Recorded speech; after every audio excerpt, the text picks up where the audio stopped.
Comenzamos hoy una serie de entrevistas, de charlas informales con personajes, pero sobre todo con amigos, en la línea que se ha propuesto y que se propuso desde sus comienzos Intereconomía, de acercar a los espectadores, a nuestros espectadores, que son capaces de saborear las cosas buenas, porque están acostumbrados a recibir alimentos que valen la pena, y entre ellos la verdad y la belleza. Vamos a tratar de acercarles a personas y amigos, insisto, que creemos que tienen muchas cosas que aportar, muchas cosas que contar de sus propias experiencias personales a una sociedad que probablemente en este momento, mucho más que verdad o belleza, está recibiendo ruido. Probablemente muchos de los que ahora están viendo otras televisiones están viendo cómo se manipulan informaciones, cómo unos atacan inmisericordiamente a otros, cómo se habla mal prácticamente de todo el mundo, casi sin exclusión. Y se oye constantemente la palabra Podemos. Parece que tienen mucho interés otros colegas en que Podemos sea una referencia de la forma de ver el mundo y de ver nuestra sociedad. Nosotros, aprovechando el verbo poder, creemos que ha habido muchas personas en España, y hay muchas personas en España que a lo largo de su vida sí han podido. Y sí han podido construir, sí han podido hablar bien, sí han podido contribuir a una sociedad mejor, a que la gente se entienda mejor, a que la gente solucione sus conflictos con el diálogo y con la bondad y mirando benignamente al otro. Y en esa línea comenzamos hoy Ellos sí pudieron, don Antonio.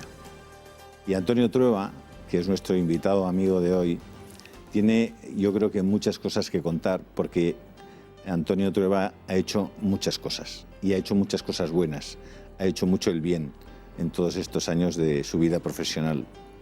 Y por eso es un honor tener esta noche, esta tarde, aquí a Antonio Trueba Bustamante, que es doctor en físicas, que además de eso pudo formarse en los Estados Unidos y trabajar y ejercer la física del estado sólido, según me ha explicado, en Francia, que además se ha dedicado en el mundo profesional al mundo de la empresa, de la inmobiliaria, de la banca, en tu estancia en la Sareb, y de muchos sectores, ¿no?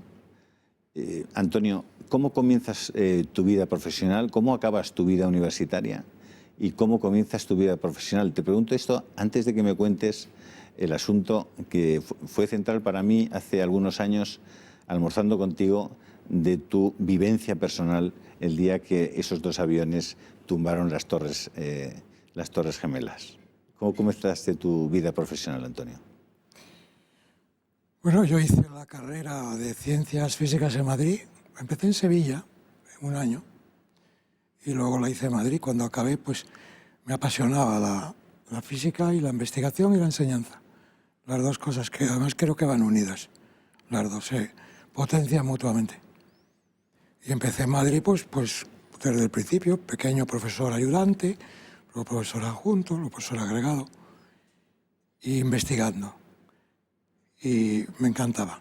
La verdad es que me gustaba mucho enseñar, me gustaba mucho transmitir lo que creía saber, transmitirlo y que los alumnos se diesen cuenta, e investigar.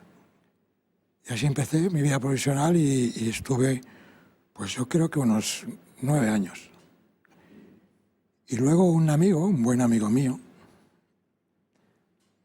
pues me dijo un día que quería que me fuera a trabajar con él, a la empresa. Y yo le dije, pero bueno, pero tú sabes con quién estás hablando, con un pobre profesor de física. ¿Quieres que vaya a la empresa? Sí, sí, me dijo. Y efectivamente me fui a vivir a Granada, al Banco de Granada. Y así fue el salto de la ciencia al mundo empresarial. Brusco, poco altruista. La verdad, o sea que no, la ciencia me gustaba muchísimo, pero claro, las condiciones de un científico económicas son realmente,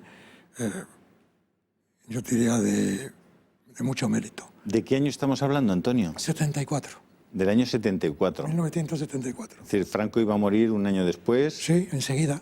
En cuanto llegué a Granada, murió Franco, sí. Ya estaba muy enfermo. ¿Cuál era tu sueldo como profesor en ese momento? ¿Lo recuerdas? Pues, vamos a ver, es que lo recuerdo en pesetas. Porque Sí, entonces, claro. unas 45.000 pesetas al año, 6 por 4, 2.500 euros al año. Al año. Que hoy no sé cuánto será, 20 veces quizás. Y en el salto a la empresa mejoraste... Pues una de las cosas que me dijo mi amigo para convencerme, que todavía me acuerdo, me convenció en un tren yendo de Madrid a Granada en el coche cama. ¿Os acordáis de, no? El vagón Lead Cook. El famoso vagón Lead Cook, que tardaba el tren de aquí a Granada pues 10 horas igual. Me convenció precisamente y me dijo, ¿tú cuánto ganas? Y le dije, pues yo esto. Y dice, bueno, 4 veces más. Y yo que fui pensando volverme tan tranquilo, pues claro. ¿Tenía cosas buenas esa España, Antonio? España, magníficas cosas. ¿Qué cosas buenas tenía la España del año 74? Yo recuerdo casi del todo, final del franquismo. casi todo bien, porque incluso el franquismo, yo recuerdo, me recuerdo a mí mismo corriendo delante de los grises en la ciudad universitaria. Recuerdo incluso que me los grises, para los jóvenes que nos estén viendo, los grises eran los policías nacionales, que les llamábamos los grises, y que repartían bastante cera. La Policía Nacional, sí. Y me acuerdo incluso pues que me suspendieron de empleo y sueldo en la universidad por malo. Fíjate, por revoltoso. O sea que, pero yo España entonces era un país que funcionaba bien. Tenía el problema naturalmente de que algunos no podían abrir la boca. Eso era un problema grave, ¿no? Pero como país funcionaba bien. Yo recuerdo que encontrar trabajo era fácil, era muy fácil. ¿Encontrabas trabajo cuando terminabas la carrera? Fácil. ¿Y las carreras significaban algo en ese momento? Sí. Probablemente porque había un nivel universitario, no sé si mejor que el actual, pero que era más reconocido entonces, ¿no? Hombre, entonces un ingeniero de caminos era una cosa, ¿no? Casi un oráculo. O un ingeniero naval. Y hoy día, pues a lo mejor todos estos estudios superiores pues están haciendo cosas muy secundarias, ¿no? No al nivel al que tendrían derecho con los estudios que llevan a cabo, ¿no? Así son las cosas. ¿Y tienes añoranza de aquella época? No. No. No. Han pasado también cosas buenas desde entonces, ¿no? Uf, muchas. Han pasado muchas cosas buenas. Yo creo que el balance bueno o malo es positivo. Casi siempre. Lo que pasa es que las pesas que pesan lo bueno suenan poco. Y las pesas que pesan lo malo suenan mucho. ¿Y qué es lo malo? Pues lo malo, para mí, sí, lo que va contra la ley de Dios. Eso es lo malo. Lo que va contra la convivencia social, eso es malo. ¿Y entonces ahora crees que hay menos cosas malas que entonces? Pues yo creo que igual. Igual. O sea que se notan mal, pues, se proclaman malas, pero yo creo que igual. ¿Cuándo comienzas tu presencia en los World Trade Centers del mundo? ¿Por qué te metes en eso? ¿Porque tú tenías algo que ver con Torre Picasso o no? Sí, claro. Vamos, los World Trade Centers, yo estaba entonces en Explosivo Río Tinto y estábamos promoviendo Torre Picasso. Entonces yo me preguntaba cómo podríamos comercializar aquello, que iba a ser el edificio más alto de Madrid y uno de los más altos de Europa entonces. Y entonces se contrató con un arquitecto japonés que vivía en Estados Unidos, Minoru Yamasaki. ¿Que lo contratas tú? No, el que estaba antes que yo. Cuando yo vine ya estaba contratado. Pero no cuando tú llegas todavía no existía Torre Picasso. No, estábamos haciendo el proyecto. Estábamos haciendo muchas alternativas para ver cuál aquella que era más funcional, más comercial, más bella. Y al final, este arquitecto fui a verle a Estados Unidos, pues para discutir con él los detalles, ¿no?, del proyecto, la estructura sobre todo, que era complicada. Y teníamos una servidumbre importante con lo que son las comunicaciones interiores de Azca, de lo que se llama Azca por debajo, sí, por el subsuelo. Fui a verlo con él y me cité con él en el World Trade Center, en las Torres Gemelas de Nueva York, la planta 70 y tantas. Me cité con él, me fui con él y con el director general de los World Trade Centers, porque él me dijo, yo es que esa torre de Madrid debería ser el World Trade Center de Madrid. Así empezó la historia. ¿En qué año, de qué año hablamos? Pues eso es en el año 82, 1982, una cosa así.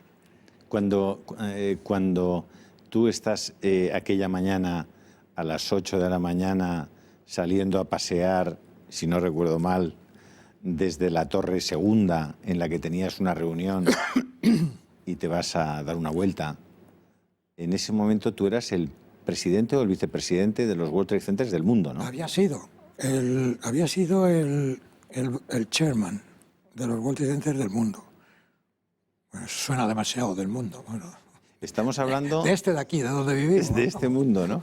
Estamos hablando del 11 de septiembre del año 2001. 2001, sí. Que yo quería traer muy especialmente y como episodio central de esta charla, porque a mí me impresionó cuando almuerzo contigo al cabo de probablemente 6 meses, 5 o 6 meses después de producirse el atentado en las Torres Gemelas, y tú me explicas con todo detalle durante muchos minutos cuál había sido esa experiencia.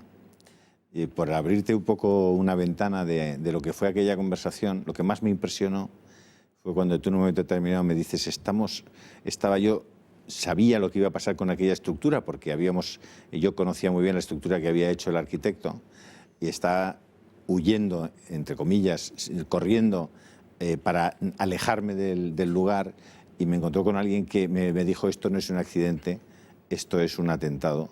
Y en ese momento tú me dijiste, vi la cara del mal de repente y me aterré. ¿Puede ser algo parecido a lo que tú me contaste? Bastante parecido. ¿Cómo comienzas? Ya veo que te hizo impresión. Me impresionó muchísimo, Antonio, porque me pareció que habías tocado el fondo de la cuestión y que era un relato enormemente inteligente y profundamente humano. Y por eso podría contarte yo la comida, todavía.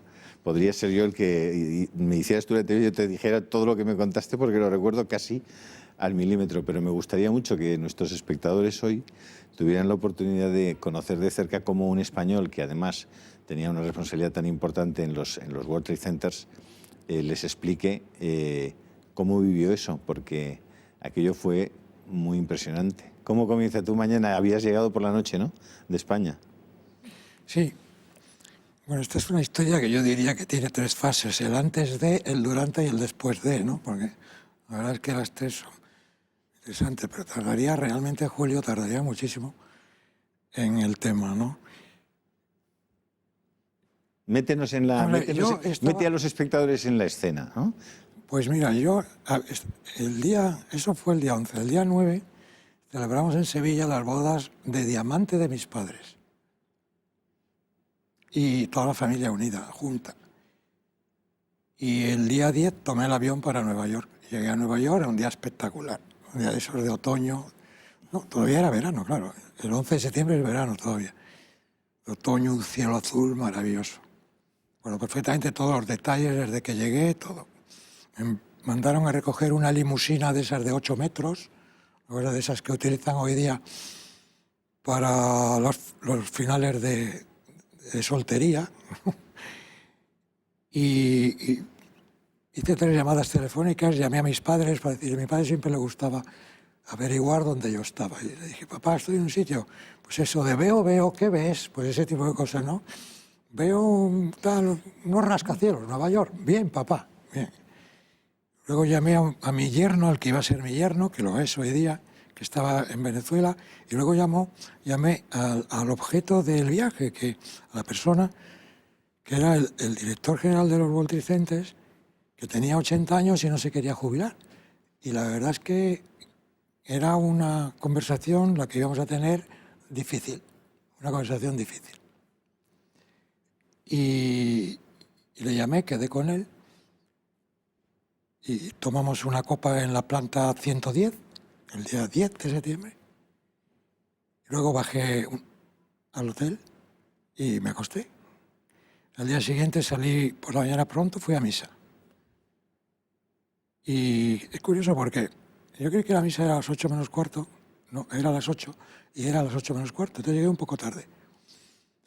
Cuando terminó y me iba a ir, ¡pum!, salió otro cura. Y dije, pues me voy a quedar a la parte del principio, para recuperar. Aunque la oiga al revés, para recuperar. Eso hizo que llegara un cuarto de hora más tarde de lo previsto a la vuelta a las Torres. Volví andando a las Torres y llegué allí a las Torres a las 9 menos 10. Y cuando estaba al pie de la Torre Norte, a la que pegó el primer avión, oí. Lo primero que hice fue oí. Y ahí, digamos, se acabaría lo que te he dicho antes, el antes de. Y a partir de ahí empezó el duro. Las 9 menos 10, explanada de... Las 9 menos 10, todo el mundo entrando en las Torres Gemelas, chicos muy jóvenes, con, ya sabes cómo van los americanos, con el café con leche, con una pajita, el donut en la otra mano. Miles y miles de personas entrando, ¿no? Y cuando estaba delante, en la plaza que está delante, yo tenía la oficina, la planta 77, el hotel, las torres eran una U, las dos torres, y en medio, lo que cerraba la U, era el hotel New York, Marriott New York, que tenía 30 plantas de altura, pero nadie lo veía porque las otras tenían 110, claro. Y entonces, y ahí estaba, me había dejado mi maleta y todo. Y entonces en ese momento oí el avión. Oí el avión, el ruido que hacen los motores de un avión cuando van a aterrizar. Eso, eso. Y digo, no puede ser. Miro para arriba y lo veo. Veo el avión de American Airlines. ¿Viste el avión antes de que impactara contra la torre? Sí, sí. ¿Tú ibas a estar? ¿En qué planta tenías la reunión? 77. ¿Y en qué planta impacta el avión? La 82. Correcto. Todos mis amigos, ninguno murió. Murieron hijos suyos porque estaban más arriba. Horrible. Allí hay detalles de los hijos llamando al padre, papá, no te preocupes, que ya estoy a punto de salir. ¿Y tú ves el anagrama que tiene...? Yo veo las dos A's, la roja y la azul de American Airlines. Sí. El fuselaje brillando al sol, plateado. Estamos hablando de décimas de segundo o Sí, 2 segundos. Y para mí fue una eternidad. Las ventanas del avión. Entonces yo pensé, se ha despistado. Y primer pensamiento, va a aterrizar en el aeropuerto de Newark, que está al otro lado del río Hudson. Imposible. Ahora me doy cuenta que era imposible, pero entonces, segundo pensamiento, ha evitado la torre. O sea que yo cuando desaparece de mi vista, pienso que ¿Qué ha pasado por detrás? Eso es. Tercer pensamiento es cuando oigo el impacto del avión y yo creo que se ha impactado en el río. En el Hudson. Sí, o sea que los tres pensamientos que tengo muy rápidos son falsos. Entonces llegué a la conclusión que el cerebro humano se niega Aceptar a determinadas... aceptar temas, o sea, de este tipo que primero nunca han pasado en la historia de la humanidad. Claro. Y que es horrible. Y te intentas buscar cualquier alternativa que no sea la desgraciada, ¿no? Hasta que veo la explosión, o sea, veo ¡fu! Entonces ya me di cuenta que se había chocado. Ese fue el momento más peligroso para mí, porque, claro, la lluvia que caía no era agua, precisamente, ¿no? ¿A qué distancia estabas tú de la torre? Pues no sé, estaría unos 50 metros. A 50 metros. Y donde tú estás ya empiezan a caer trozos de cristales, de... Todo, cristales, ladrillos, no sé, hasta pedazos del avión. Porque claro, estalló, era como una bomba a 400, a 300 metros de altura. Bueno, ahí lo tenéis. Sí, sí, estamos pues una viendo bomba imágenes ahí, del... eso era como un... Lo habréis visto, ¿no? Aunque las fotos del primer impacto casi nadie lo vio, porque el que sí se vio muy bien fue el segundo, porque ya estaba... Sí, claro, ya Claro, habían... el primero es que no había nadie allí. Claro. ¿Este es el primero que estamos viendo o el segundo? Este es el primero. Este es el primero. ¿Y tú estabas ahí abajo? Esa es la Torre Norte y dio en la cara norte de la Torre Norte. Y tú estabas ahí abajo, a 50 metros del... El momento más peligroso. Salí corriendo. Entonces, por ejemplo, ¿Saliste corriendo hacia dónde, Antonio? A quitarme de en medio, Hacia atrás. a buscar un sitio sólido y seguro donde aquella lluvia de escombros no me pudiera dar. Eso ¿Y es lo qué que encontraste? pensé. Y afortunadamente no me dio nada, pero a muchos le dio. Y tú ibas viendo cómo les daba a otros. ¿O Yo qué? o sea, es curioso, porque en esos casos el ser humano tiene atavismos que vienen del pasado. O sea, los hombres desempeñaron una función y las mujeres otra función. Las mujeres la función de gritaban, unos chillidos agudísimos, como de aviso, sin decir nada. Y los hombres decían cosas, decían, corred, refugiaos, a la izquierda, a la derecha. Eso me impactó. Era un comportamiento... Absolutamente, como digamos, previsto. O sea, que tú puedes hacer ese análisis sin ninguna duda. Es decir, las mujeres tenían un comportamiento ante esa situación Sí. y los hombres otro. Sí, y el conjunto de los dos comportamientos yo creo que era el que era mejor para salir de aquello. Los dos juntos. Mi opinión. Salí corriendo y me metí en un Starbucks. Y no me tomé un café. La gente entraba empujando, claro. Yo me puse contra la pared, recuerdo las manos, y la pared era de granito. Y entonces dije, estoy salvado. Porque una cosa dura Te daba seguridad. me daba seguridad. Bueno, entonces estuvimos... Y ahí tú estabas observando. Seguías estaba mirando. dentro del local, no veía nada. Ah, ya no veías lo que pasaba No, en la plaza. Pero a los 5 minutos ya, cuando dejó de caer aquello de arriba, pues salimos. Y salí a la calle, ¿no? Entonces me iré para arriba y la vi. Viste lo que estamos viendo ahora, claro. Y vi la torre de la derecha, que se ve ahora en la pantalla, Sí. humo, no había llamas. Y una pena tan bonita, con aquel cielo tan azul, me acuerdo perfectamente. Enseguida pensé, ¿para dónde iba el humo? Porque claro, si había que irse de allí, había que ir en sentido contrario al humo. Es cosas que se piensan. Es increíble cómo trabaja el cerebro humano ante esas situaciones. Lo primero que hice es llamar a mi casa.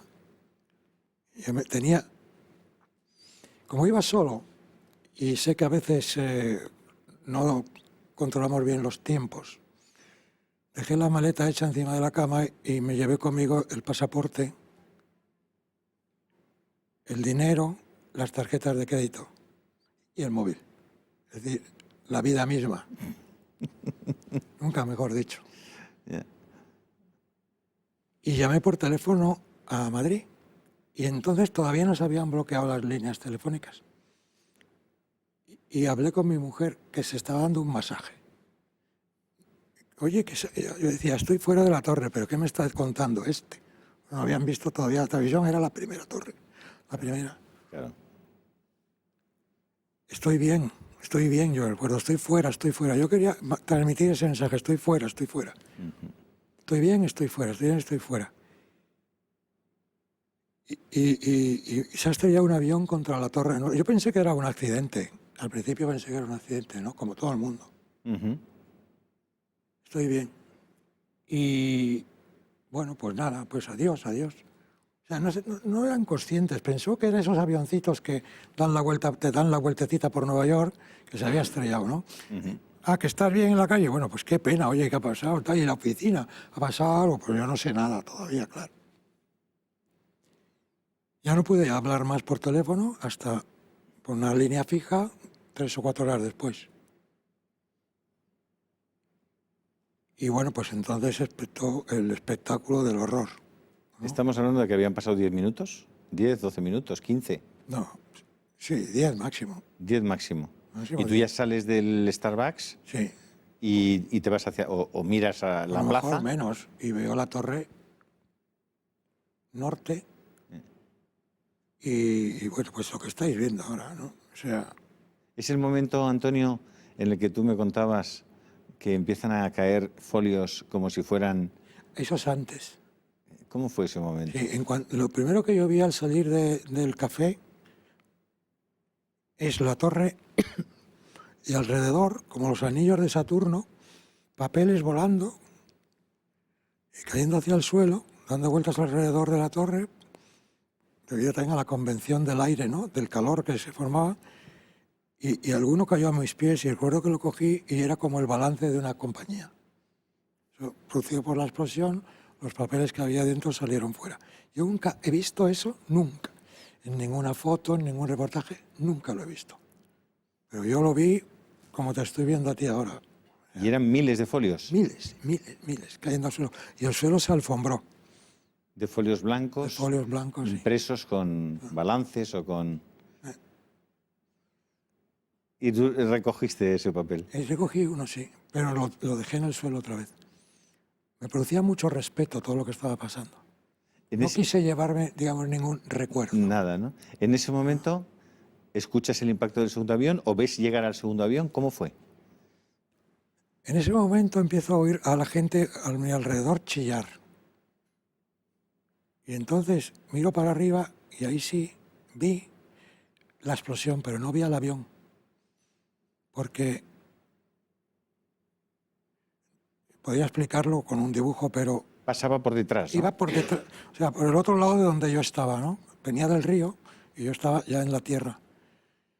Chocó el avión, el choque fue mucho más violento porque no se metió dentro, sino pasó, digamos, atravesó la torre por una diagonal y entonces la explosión, claro, cogió más aire, más oxígeno, el combustible, y la explosión fue más violenta.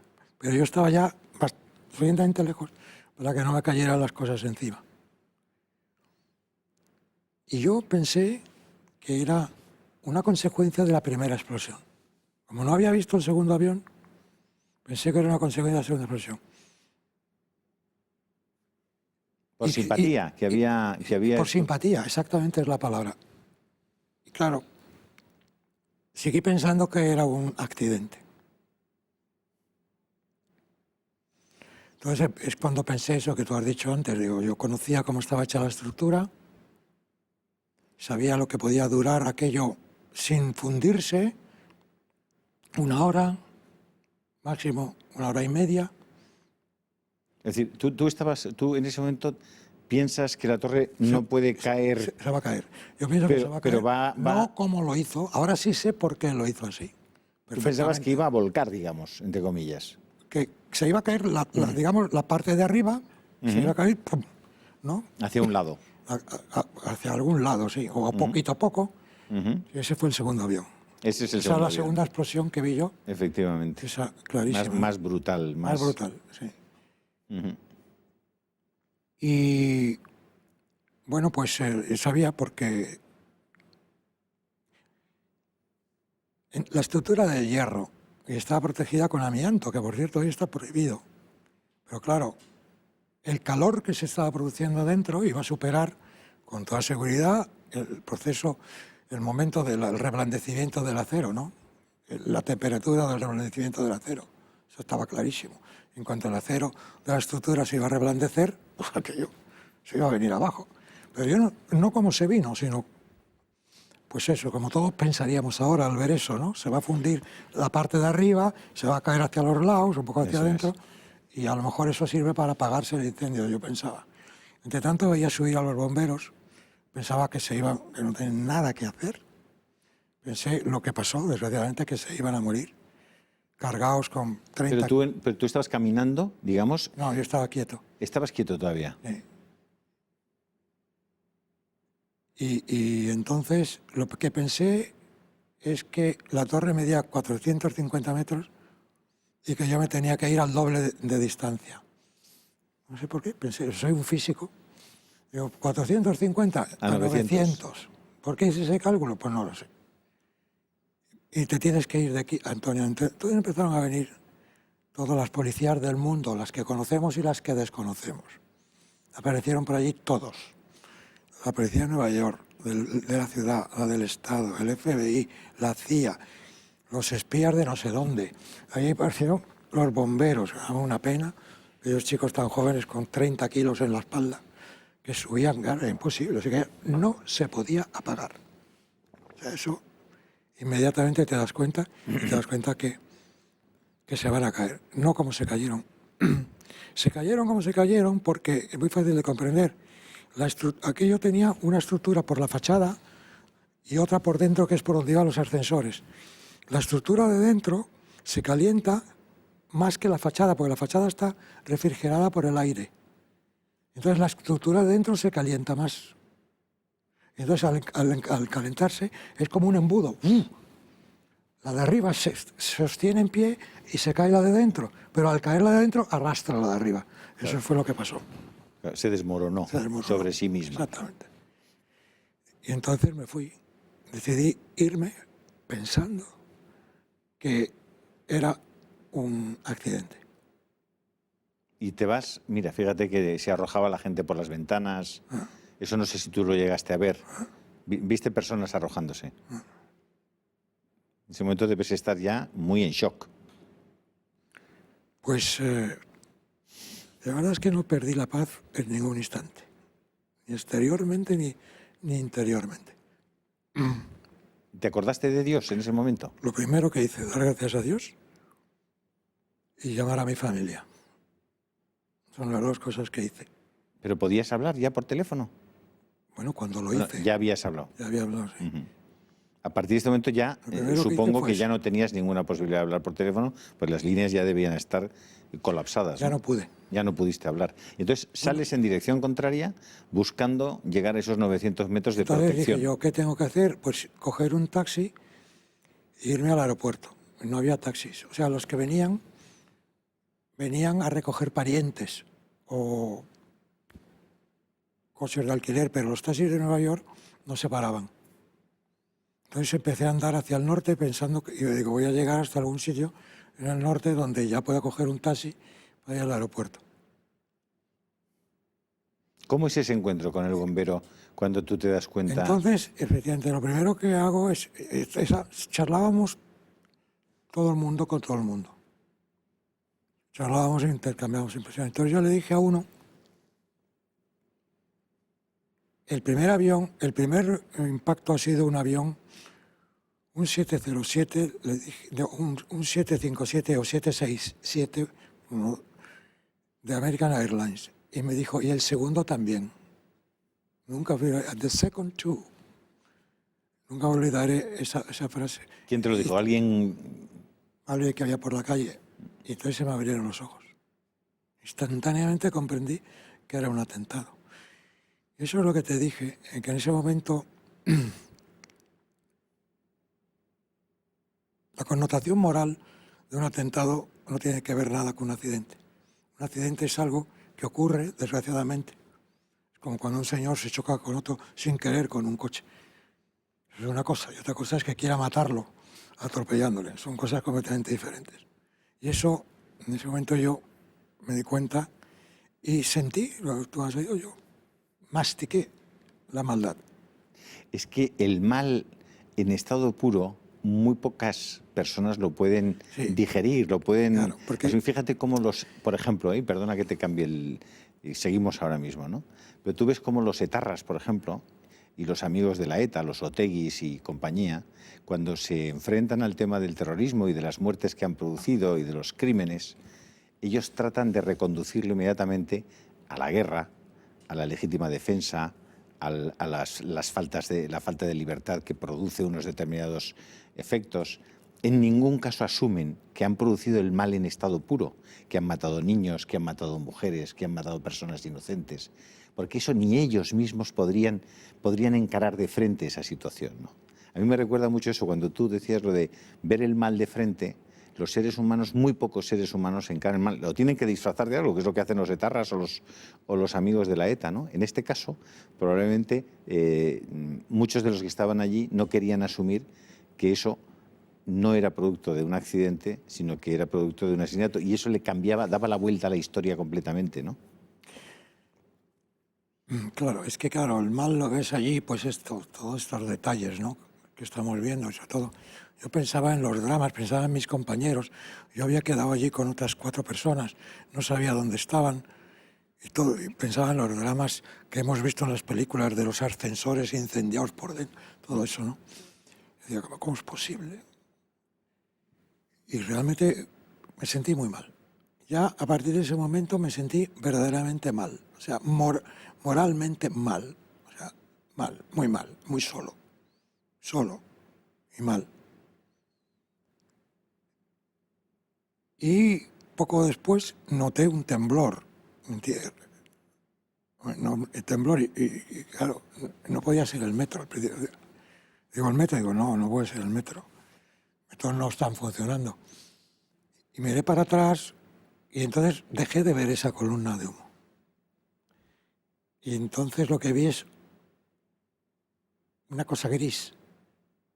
Es que se habían derrumbado las torres. Se derrumbaron en el espacio de muy poquitos minutos, ¿no? Sí.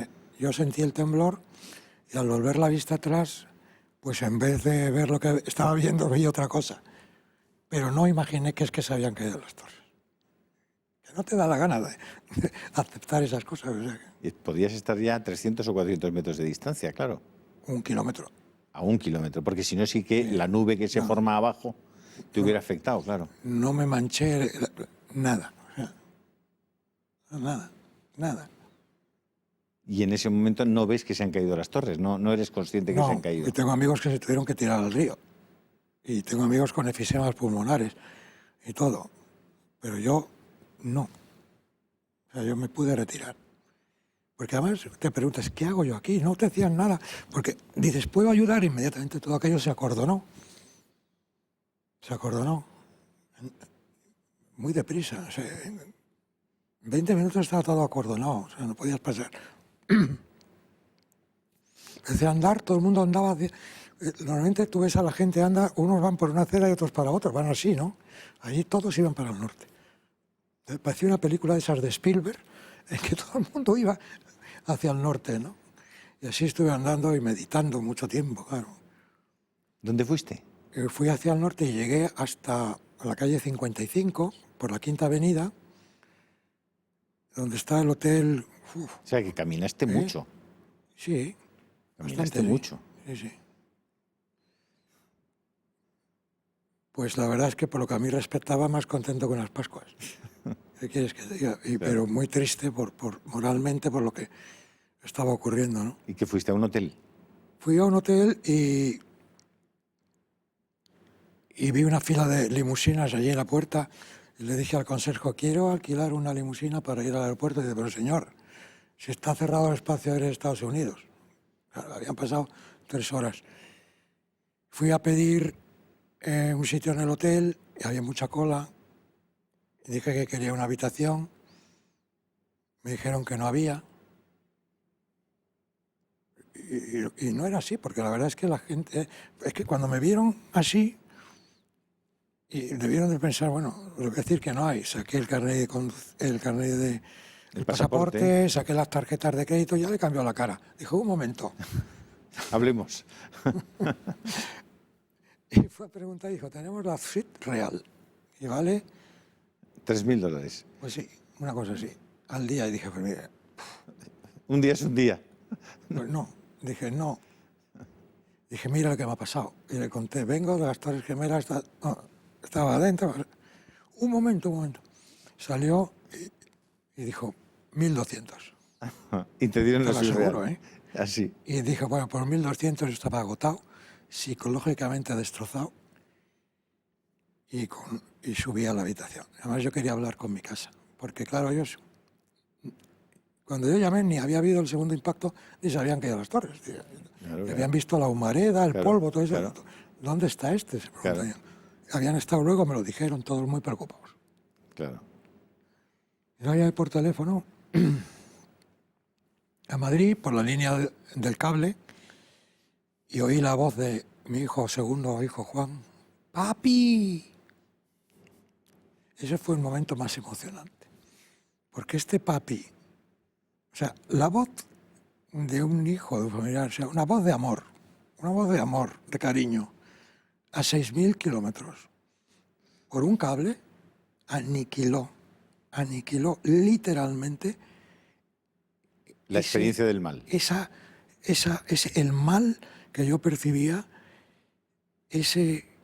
la desazón que yo tenía dentro. La fundió. La fundió. Entonces comprendí el poder del amor. El bien contra sobre el mal. el mal. El bien contra el mal. Esto me lo comprendí, ¡pum! O sea, y además nuestra experiencia en la vida así es. Nosotros sabemos que cuando alguien nos muestra su cariño, las mujeres, los padres, los hermanos, los hijos, los amigos, nos fundimos. Lo sabemos. Y bueno, pues ya luego estuve en Nueva York pues 6 días, ¿no? Iberia me trató muy bien, yo llamé, enseguida me llamaban, la secretaria del presidente Iberia me llamaba todos los días para decirme no podemos ir, mientras que el aeropuerto de Madrid no cumpla ciertas condiciones. Es cuando se empezaron a poner en marcha pues, los registros personales, todas estas cosas. Y allí me pasé 6 días, llamando a algunas personas que conocía, algunos amigos. Me llamaron periodistas y no quise hablar. Tú sabes, Antonio, que está un poco, ha vuelto a la primera plana de la actualidad el tema del 11 de septiembre, porque en este momento hay 28 páginas de un informe elaborado en el Congreso de los Diputados americano, en el que parece por las declaraciones de un congresista, que Arabia Saudita y sus servicios de inteligencia o de espionaje, o como le quieras llamar, tuvieron algo que ver en la realización y la ejecución de este atentado, de este horrible crimen, ¿no? Entonces, el gobierno de los Estados Unidos está siendo, en este caso el gobierno de Barack Obama, está siendo especialmente delicado en la presentación pública de ese informe y de esas 28 páginas, y hay una pugna política muy potente para que se hagan públicas, ¿no? Arabia Saudita se opone radicalmente y ya ha advertido a los americanos de las consecuencias que eso tendría, y de hecho ya han hecho algunas declaraciones que han sido traducidas por los servicios israelitas en el sentido de que la propia Arabia Saudita acusa al gobierno de Estados Unidos de no ser ajeno del todo a lo que pasó ese día, ¿no? Por eso en este momento, hablar y recordar y tan de primera mano qué pasó ese 11 de septiembre, pues viene muy al pelo, porque seguramente en los próximos días, después de que nuestros espectadores vean esta entrevista, vamos a volver a escuchar bastantes cosas sobre el 11 de septiembre del año 2001. Fíjate, Julio, una cosa del después que me impresionó mucho es el patriotismo norteamericano. Porque claro, allí había ocurrido algo que jamás había ocurrido en la historia de la humanidad. Algo gravísimo. Las posibilidades de meterse desde el presidente de Estados Unidos hasta el último policía de Nueva York, pasando por el alcalde, el gobernador del estado, la CIA, el otro, el FBI, todo el mundo, las posibilidades de darse caña eran impresionantes. No oí nada. O sea, todo era, vamos a ver, ¿quién lo ha hecho? Y vamos contra ellos y vamos a volver a levantar las torres en su día y arreglar a los damnificados desde el primer momento. O sea, políticamente para mí fue un ejemplo de solidaridad de los americanos con ellos mismos, que quisieron aparcar cualquier disputa interna o cualquier petición de responsabilidad a que aquello estuviera aclarado y resuelto. Para mí, impresionante. Sobre todo cuando vi lo que ocurrió aquí el 11M.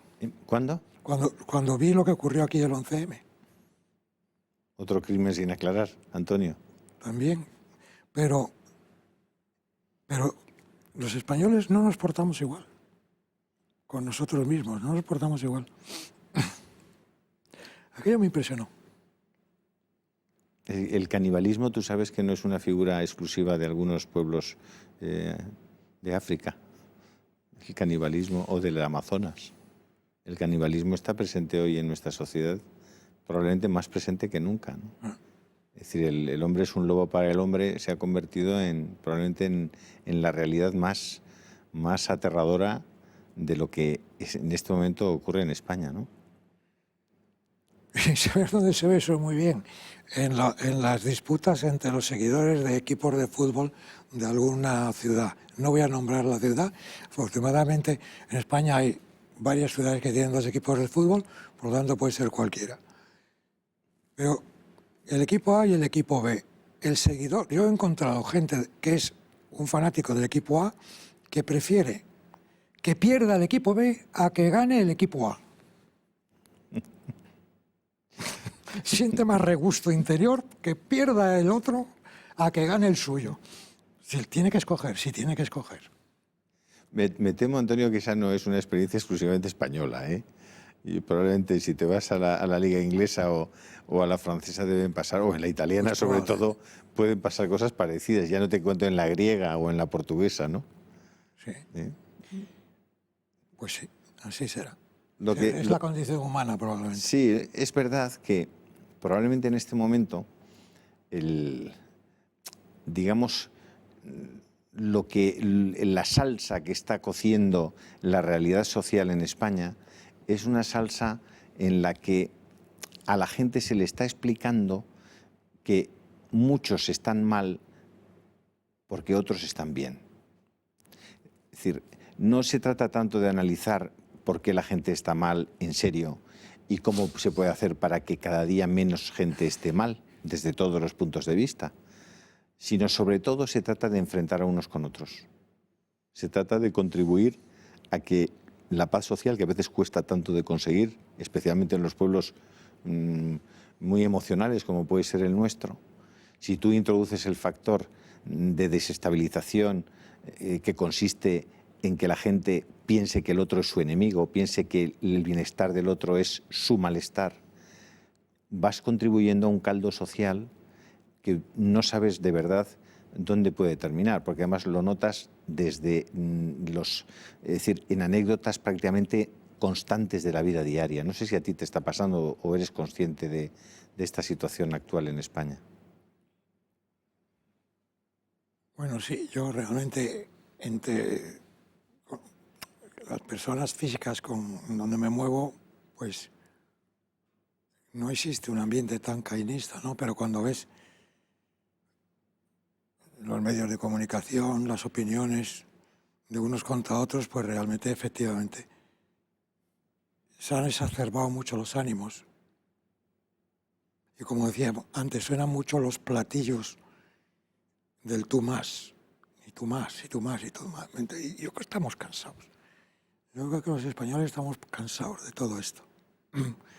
Estamos cansados. Lo que pasa es que no sale aparentemente por ahí nadie que nos quite el cansancio.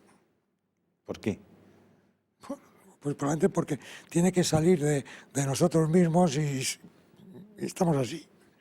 O sea, al final, cuando hablamos, las instituciones no existen. Lo que existen son las personas que están en las instituciones. O sea, cuando me dices, me hablas de una institución, pues no sé, el Real Madrid o el gobierno de Extremadura o el ministerio o tal. Bueno, dígame, hay quien está fulanito, menganito y el otro.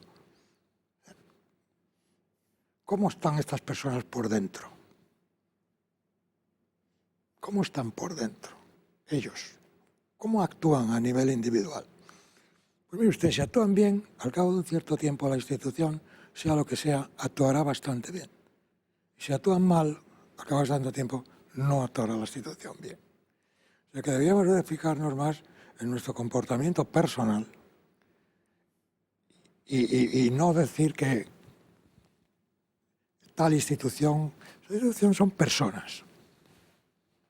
Personas. En este momento los candidatos a la presidencia de los Estados Unidos tienen más de 70 años. Sí, como yo. Aquí en España... Pero no aspiro a la presidencia de Estados Unidos. Aquí en España es muy difícil encontrar o incluso ver que alguien acepte que una persona de 70 años pueda dedicarse a la política. Más bien en lo que estamos pensando es en cómo la jubilamos cuanto antes. ¿A ti te parece que eso es razonable?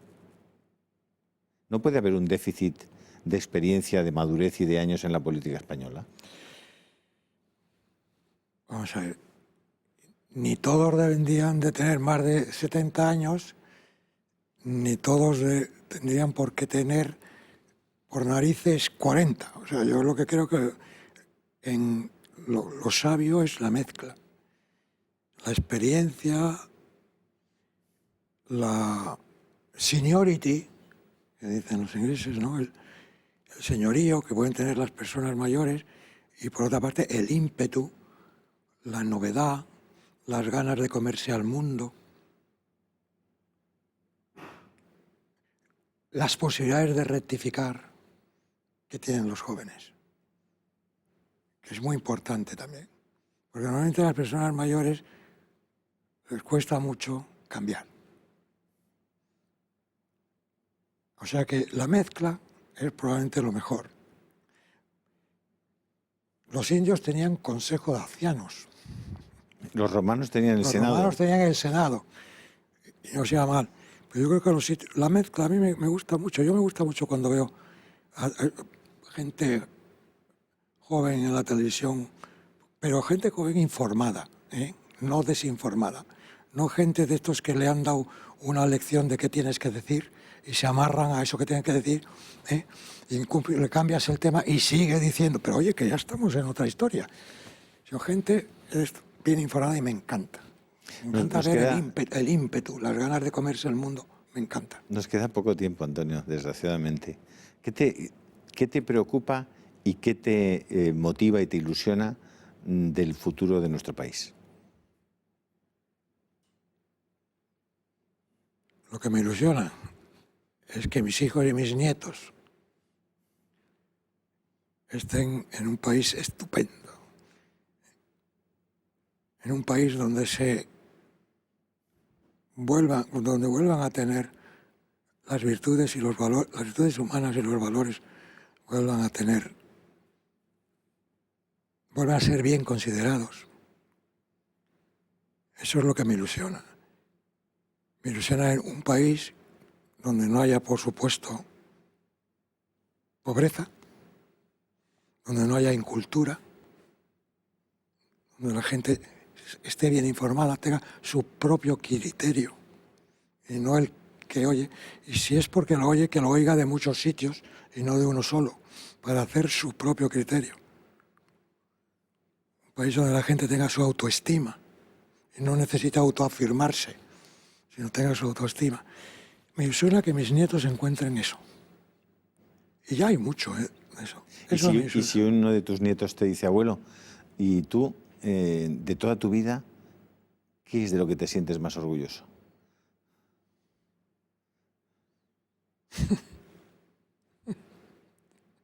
De nada. Orgulloso de nada. Agradecido de muchas cosas.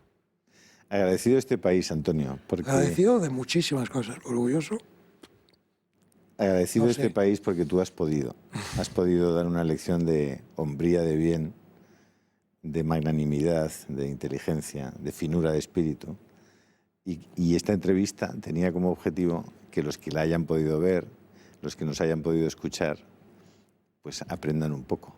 Yo he aprendido un montón, Antonio, y te agradezco mucho que hayas venido a Intereconomía a contar nuestra experiencia, que sé que no te gusta recordar, y por eso te la agradezco muy especialmente.